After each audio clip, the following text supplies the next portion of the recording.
저는 결혼이라는 제도에 굉장히 회의적인 사람이었어요. 아마도 제가 살아온 과거가 순탄치 않았기 때문이겠죠. 가장 큰 이유는 돌아가신 저희 엄마 때문이 아닐까 해요. 아빠 없이 혼자 저를 키우며 고생이란 고생은 다 하다가 돌아가셨거든요. 자식 다 키우고 이제 좀 숨 돌리며 사시겠다 싶었는데 덜컥 병을 얻으셨고 끝내 일어나지 못하셨어요. 그렇게 엄마를 보내며 슬픈 건 당연했고 또 한편으로는 왜 나를 낳아서 이렇게 고생만 하다가 가셨을까 싶었어요. 나를 낳지 않았으면 엄마가 이렇게 고생스럽게 살 일도 없었을 테니까요. 그런 생각을 하니 결혼과는 점점 먼 인생을 살게 되었어요.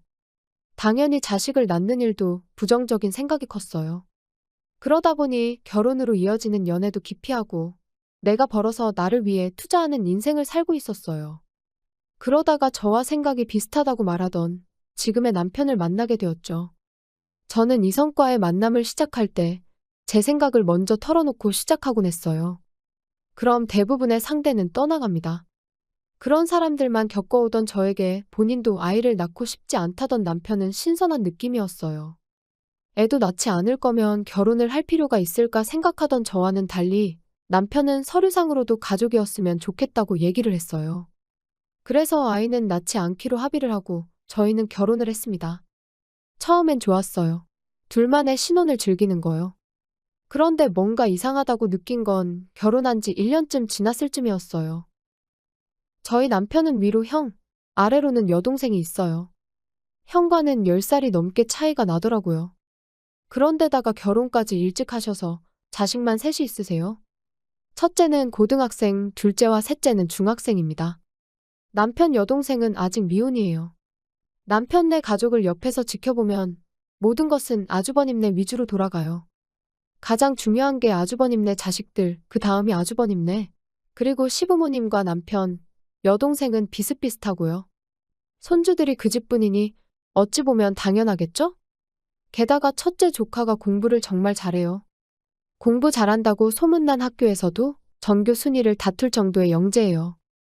그러니 저희 시댁에서는 첫째 조카의 말 한마디가 법이에요. 뭐가 필요하다 하면 사다 바치고 먹고 싶다 하면 눈앞에 대령하는 정도예요. 저희 남편도 조카들을 살뜰히 챙깁니다. 남편은 자식을 낳을 생각이 없으니 조카들이 자식처럼 느껴지겠죠. 저도 결혼하고 조카들을 많이 챙겼어요. 마주치면 용돈도 주고 가끔 생각나면 선물도 사주고요. 근데 어느 순간 주객이 전도된 느낌이더라고요. 저는 남편과 즐기면서 사는 결혼 생활을 꿈꿨는데 애도 없는데 애를 키우는 느낌이었어요. 남편도 저보다 조카들을 더 많이 챙기고요. 이럴 거면 내 자식을 낳아서 키웠지 싶은 생각까지 들었으니까요. 결혼하고 난 이후로 남편과 제 통장에서 조카들을 위해 지출된 내역을 쭉 뽑고 카드 내역도 조회해서 싹 뽑아봤어요. 정말 놀라웠던 게 많게는 한 달에 100만 원이 넘게 나갔더라고요. 첫째 조카가 신상 아이패드가 필요하다고 해서 남편이 200만 원에 가까운 돈을 주고 사줬거든요. 그 외에도 자잘하게 용돈을 보낸 횟수도 적지 않았네요.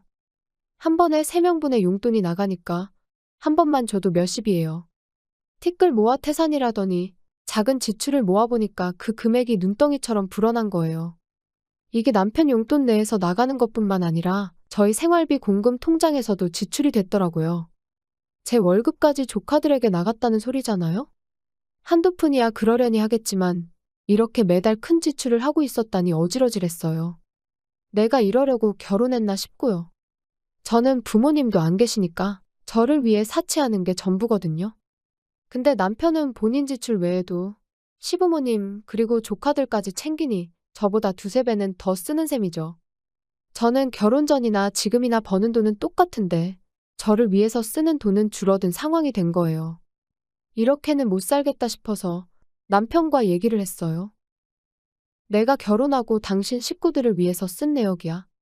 당신 월급뿐만 아니라 내 월급까지 당신 식구들한테 쓰는 수준이더라. 이렇게 많이 썼었나? 조금씩 쓰다 보니까 이렇게 많은 줄 몰랐어. 지금까지 쓴 건 어쩔 수 없지만 앞으로는 시댁 지원을 좀 줄여야 할 것 같아. 얼마나? 당신 여유자금 내에서 쓰는 건 터치 안 할게. 내 월급 얼마나 된다고. 그러니까 당신도 여유가 되는 선에서만 조카들한테 써야지. 당신은 챙길 가족이 없으니까 여유가 많잖아. 그만큼 조카들한테 더 쓰면 안 될까? 내가 번 돈을 왜 조카들한테 써? 가족이니까. 가족으로서 챙기는 건 앞으로도 계속 할 거야. 근데 지금처럼 많이는 못 주겠지? 애들 학원비도 만만치 않고. 형도 많이 힘들 텐데. 그거는 아주버님이 감당해야지. 당신 돈에서 형 돕는 건 뭐라 안 한다니까. 그럼 내가 쓸 돈이 너무 없는데. 그럼 당신이 내 용돈을 주면 되겠다. 무슨 계산이 그래? 내가 당신 용돈을 주고 당신이 본인 용돈을 시댁에 주면 내 돈이 시댁에 흘러가는 거나 마찬가지잖아? 그냥 우리 서로 돕고 산다는 생각으로 지금까지처럼 살면 안 될까? 너무 계산적이잖아. 나 잘 먹고 잘 살려고 일하는 건데 그걸 날 위해서 쓰겠다는 게 계산적인 거야? 지금까지 우리 문제없이 잘 지냈잖아. 지금이야 젊으니까 문제가 없지. 나이 들어서 직장 잃고 몸이라도 아프면? 우린 누가 도와줘? 나중을 위해서 계획적으로 살자는 소리야. 그래도 어떻게 하루아침에 모른 척해. 우리가 조금만 더 도와주자. 응? 모른 척 하라는 소리가 아니잖아. 당신이 감당할 수 있는 수준에서 성심성의껏 하라니까. 왜 자꾸 내 돈까지 탐을 내? 당신 이러려고 나랑 결혼했어? 결혼 전에 당신이 하던 만큼만 하면 되잖아. 그게 왜 부족해? 여유가 있는 사람이 베풀면 좋잖아. 여유가 어디 있어? 내 노후 자금은 늙어서 손가락만 빨아. 우리는 앞으로 벌 날이 많잖아. 칼만 안 들었지 순날 강도네? 너 이러려고 나한테 결혼하자고 했지? 애 안 낳는 이유도 조카들 때문이지? 지금 그렇게 조카들한테 돈 쓴다고 걔네가 고마워는 하니? 삼촌이 200만 원짜리 아이패드를 사주면 뭐해? 평소엔 안부 전화 한 통도 안 하는데. 너야 너네 집 핏줄이니까 그렇다고 쳐? 나는 무슨 죄야? 무슨 죄인데 너네 집에 등골 빼먹히면서 살라는 거야? 호구하고 싶으면 너 혼자 해. 저는 공금 통장에 있던 돈에서 반을 제 통장으로 보내고 남편에게 월급을 공유하지 않겠다 선언했어요. 그러니 몇 날 며칠을 조카들 불쌍하다. 애들 공부한다고 힘들다더라. 용돈이 다 떨어졌다며 징징대더라고요. 조카가 그리 애틋하면 본인이 투잡이라도 해서 벌어다 바치던가 제가 벌어온 돈을 퍼주고 싶다는 게 말이 되나요? 여유가 없으면 덜 해주고 여유가 되면 더 해주고 그게 가족끼리 돕는 거죠. 간이며 쓸개며 다 빼주는 건 호구 아니에요? 도대체 이 남자는 어떻게 자라왔길래 사지 멀쩡한 남자가 사리분별도 못하는 등신이 됐을까요? 다른 식구들이 다 남편 같지도 않거든요. 신우는 조카들한테 관심도 없어요. 시부모님하고 저희 남편만 저렇게 유난 떨어요. 우리 부부의 미래는 전혀 생각하지 않고 그저 눈앞에 조카들한테 정신이 팔린 남편. 이게 정상으로 보이시나요? 제가 이 집에 있다가는 제 몸이 마른 오징어가 될 것 같더라고요. 그마저도 물 한 방울이라도 더 나올까 쫙쫙 짜지는 오징어요. 조카들이 학생인 지금도 이 정도인데 만약 결혼이라도 한다고 하면 제 양말 한 짝까지 남김없이 뺏어가지 않을까요? 전 불쌍한 척만 아는 남편에게 이혼을 요구했어요. 당연히 남편은 이혼하지 않겠다고 했고요. 부부관계를 유지해야 제 돈을 자기 마음대로 쓸 수 있을 테니 그런 거겠죠? 저는 소송을 해서라도 이혼하겠다는 입장을 밝혔고 시댁의 지원을 끊지 않겠다는 굳건한 남편의 태도가 오히려 도움이 되었어요. 갱생이 불가능한 사람이었거든요. 뭐 겉으로라도 아껴서 잘 살아보자는 태도도 없었으니까요. 제가 좀 더 현명하게 아이를 낳지 않겠다는 남편의 속마음을 알아챘어야 했는데 저처럼 사연이 있는 사람도 아니었는데 괜히 아이를 낳지 않겠다는 생각을 할 리가 없잖아요. 제가 아둔했죠. 그저 나와 같은 마음이라는 것에 정신이 홀렸으니 인생을 배운 대가치고 너무 큰 대가를 치렀어요.